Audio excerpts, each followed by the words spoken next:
Is your project team slowly dying? Is your project team losing motivation and quietly checking out? Here, let me be honest with you. This is really the honest truth here today. There are more people quitting on project managers. And if you take it too personal, I've done that. You won't be able to partner with ones that really want to work with you. My mentor, one day we were talking, and it just made me think about a quote that I put together for you today, family. And this is a quote that I came up with. People may quietly quit on you, but you must keep pushing forward. Focus on working with those who are committed and passionate about getting the job done. True success comes from perseverance, collaboration with a dedicated individual. That is your boy, E.D. Coke. All right, let's get into today's episode. I want to unpack it, so hopefully we can have some fun here today. First of all, let's understand and unpack the definition of quiet quitting. Quiet quitting, according to Google, quiet quitting refers to employees who disengage from their roles for an extended period before eventually leaving their position. This trend is also known as silent quitting, silent resignation, soft quitting, and of course, quiet resignation. Point number one, letting go. I struggle with this sometimes, family, but I've come to learn as I continue to grow and personally as well as professionally. Sometimes you just have to let it go. In projects, it's the same thing as life. Not everybody that started with you will make the decision to stay. That's deep. You know why it's deep, family? Because I know it sounds like a harsh reality. I know it sounds very curt, as they would say, but it's the truth. See, a lot of times people will start with you with best intentions that they want to keep going with you. But as the journey gets challenging, as the journey gets difficult, they make the decision, they make the choice to say, well, you know what, I'm done. So I want to give you some actionable items here. First thing you want to do is talk with resources or resource and resources, depending on how many people it is that you're dealing with in this impact.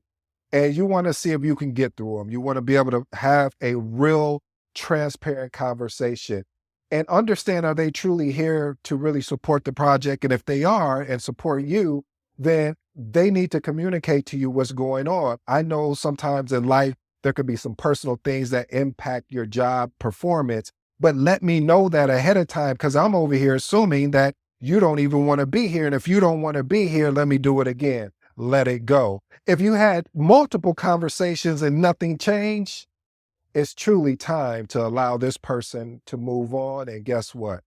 Let it go. Let's move on to the next point. Identify signs of disengagement. What I realize is that if you start noticing team members are consistently late to meetings or missing deadlines or really showing a lack of interest in their work, take note of these particular patterns early. A lot of times you can catch this early, like I said, when they're missing meetings or they're missing deadlines or their attitude shifts to something that is very more passive aggressive. A lot of times you don't pick up on that if you're more a new project manager. So I want to give you this information now if you decide to get in this thing that I love, that I hope you fall in love with, called project management. Because if you start taking notes on some of these different patterns, you're going to understand quickly and fastly, okay, I need to use this actionable tip each said. Use a checklist to monitor signs such as attendance, participation, and missed deadlines. Document patterns and address them early. Like I said, the earlier you can address things and the earlier you can get ahead of this, the better it's going to be, not just for you, but the entire project team. Because the whole theory. One bad apple, it can ruin it for a bunch. One bad project team member that decides to quiet quit can ruin it for the entire bunch. Let's move on to the next one. Start micro mentoring sessions. Micro mentoring sessions. These are the like scheduling, rather than long mentoring sessions. These are more bite size. I love what James Clear talks about getting better 1% at a day. Sometimes we try to do like, oh, we're gonna join a gym and we're gonna do 10 reps of this set, and 10 reps here and another set here, and we're gonna use this equipment and that equipment. And you look up a month later, all of a sudden you stop doing your workout. So I love what James Clear talks about in Atomic Habits. Start at 1%. Start doing one thing. Just get started. So actionable tip, do a 30-minute mentoring session with senior team members and share specific skills and experience. Let's move on to point number 4. Clarify objectives, expectations, and rules. Family, it's really important to communicate to project team members' roles in the project and why their contributions in the project is valuable. See, if someone feels that they're not valuable, it may not have anything to do with you. It may have nothing to do with the project team. It's just the perception of I'm not valued here, or they don't appreciate what I could bring to the table, as they would say. So, and you also want to include the expectations. So there's no confusion what is expected from them. A lot of times we have these fake expectations, or these expectations. Oh, watch this, family. These expectations that are in our mind, but we didn't verbally communicate what the expectation is of the actual individual. Here's an actionable tip. Use visual aids like charts, checklists to make responsibilities clear. Listen, family, I know we could probably build a whole racing, which I'll talk about that, but we need to start minimal, because if you start minimum, you'll be able to execute that better. Let's move on to the next one.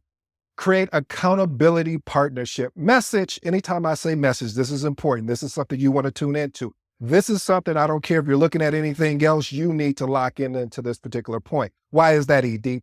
Because when you have an accountability partner, almost like someone that is saying, hey, you said you're going to make this commitment and not this interest, then that person feels like, hey, I'm not only accountable to myself, I'm also accountable to my actual partner. And that is important, family. I realize how this system, or what I call almost like a buddy system, that each person can rely on if they miss something. And also what it can do is maybe they don't feel comfortable talking to the group about what they're dealing with. This could be a good system for them if they're dealing with something and they've built a strong enough partnership in which will allow them to have transparent conversation and be vulnerable. Here's an actionable item. Pair team members to check in on each other progress and offer support. And what you want to do to keep this mixture up and keeping the team constantly engaged, you want to rotate these pairs monthly. Next particular point, let's go on to point number 6. Implement a 3-2-1 feedback rule. Message. There's a lot of messages in here today. If you're new to the episode, again, when I say message, again, this is something you want to lock into, you want to pay attention to. This particular structure encourages problem solving. See, what I love about this, here's the actionable tip. If you are in a team meeting, have each person share 3 things going well, 2 challenges, and watch this, family, 1 solution they propose. See, a lot of times what people will do to you, they will bring you problems. They will bring you situations. They will concerns, but they will never take the time to give you a proposed solution. So what does that tell you? That they're so locked in and so focused in on what the problem is that they never took time to reassess what are some proposed solutions. So I recommend, family, that this 3-2-1, again, 3 things going well, 2 challenges, and 1 solution that they propose. Let's move to the next point. Introduce responsibility rotation. This provides leadership's opportunities and fresh perspective. Here's an actionable tip. Rotate leadership of team meetings or specific project areas monthly. When I talk about introducing responsibility rotations, it looks like if you are always leading a meeting, you get with one of your project team members and say, hey, I want you to lead today's meeting, but you definitely give them far in advance so they can prepare for today's meeting. This way, and then if they say, well, you're the project manager, you're right, but let me tell you the value I could give when you're leading this. Now you can have a better insight of what's going on. And plus I can watch, I can watch the audience or the project team in a sense of kind of what their body language is. And if it's virtual, then I can kind of understand if they're really paying attention. And you're like, how can you see if they're paying attention if it's virtual? You can tell by the questions that they ask. You can tell by how engaged they are with the actual conversation. Let's move on to point number 8. Implement an anonymous suggestion box. Oof. This technique can be used to identify the root. See, there's a difference, family. I'll park here parenthetically. The root means we're getting down to the bottom, the nitty gritty. When we talk about the root, we don't talk about the surface layer. Surface layer doesn't do any good for the project team. So the root is what is really going on within the team. Keep in mind, this is really anonymous, but there's a catch here. Here's another actionable tip that's going to make this really good. Oh, this is getting good to me. Here's an actionable tip. For each criticism must be prepared with a proposed solution. Mhm. So if you got an issue, I need a solution. Why am I talking in this way? Why am I always driving towards a proposed solution, Because again, I want the project team to start thinking outside the box. If we're always in the box dealing with what's going on and all the problems, we will be distracted from actually executing on the project. Here's my first bonus. Launch project myth busters. This is about improving the transparency and trust. Here's an actionable tip. Address common misconceptions or rumors about the project in a weekly email and or meeting segments. Here's my last and final bonus, and then I'll go to my closing thoughts. Introduce skill stretch assignments. What does that mean? That means that you promote growth and which will allow to prevent from stagnation. Here's my actionable tip. Regularly assign tasks slightly outside of team members' comfort zone. You know what we hear.